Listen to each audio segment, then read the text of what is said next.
امام رهبر چې غني فقط او فقط محمد رسول الله صلی الله علیه وسلم، الامام الاعظم محمد مصطفى صلی الله علیه وسلم. دا چې بهر چا کې موجوده د پوهه په دې خبره باندې د اهل سنت والجماعت دی وزیر ابن کثیر د روایت په تشریح کې لیکي چې په دې آیت کې اصل کې الله عزوجل د اهل حدیثو د لپاره یو شرف بیان کړی دی، کل اناس بامامهم. قیامت کې الله عزوجل هر ګروپ د خپل امام سره روغ غواړي، چا په دنیا کې یو امام نه ولې، چا بل امام نه ولې، چا بل نه ولې. د اهل حدیثو امام څوک دی؟ الامام الاعظم محمد مصطفى صلی الله علیه وسلم. والحمد لله په دې باندې حمد ویل پکار دی.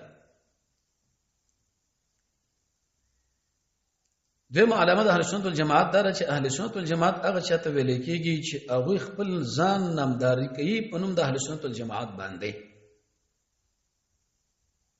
کله چې تاسو کې تاسو څنګه اهل سنت والجماعت سنت صحابه په روان، سنت په روانو جماعت صحابه وبسي. اوس خدانوم د ارسړي په خپل دکان باندې لیکلې، مدرسه باندې لیکلې، په جمعات باندې لیکلې، په کور باندې لیکلې، په شورا باندې لیکلې، په تنظیم لیکلې. لیکن تو اوس وګوره کته علامات پچا کې موجوده د اهل سنت والجماعت ته کدانې د لیکلې چې بیزي دي، ظلم دی، وځو شی په غیر محله دی. د چې دانو ځل انتخاب کړي تو وګوره چې امام څوک غني، محمد رسول الله غني، قبل څوک غني. شاه ولی الله خدا خبرم کړي رحمه الله په ال انصاف کې چې یو طرف باندې قران او سنت موجوده او موږ د مولا خبر راولو دا پریدون فما عذرنا يوم يقوم الناس لرب العالمين. سبا کې چې رب العالمین مخې وړاندې پر قیامت کې موږ درو نو عذر به پیش کوو، هیڅ عذر به نشي پیش کولای. دوی معلومه موږ دا ذکر کړل اهل سنت والجماعت هغه چاته ویل کېږي چې په دین نوم باندې ځان نامدار کوي.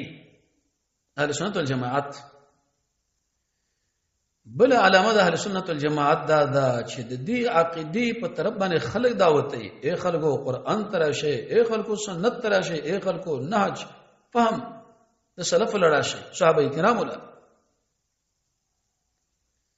یو علامه اهل سنت والجماعت دا ذکر کړی اهل الملک د اهل سنت والجماعت علامه دا چې التطبیق بین النصوص، د نصوص په مابین کې تطبیق کوي. هغه څنګه؟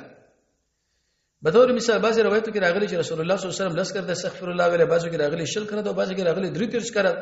تطبیق دا دی کډیر ته سخت سفر کې تو واقع نو په لاسو اکتفا او کوم متوسط حالات په شلو کې بالکل بدمه کې نو په غدري در شمالي یا کله یو کرته اندام منزله په اودس کې کله وې دوه کرت کله وې درې درېونه بناوړي فقط تعدى وظلم کې دې شړې تجاوز وکي او ظلم وکي که او به بالکل کمی یو کرته منځو کچرته متوسطي دوه کرته منځو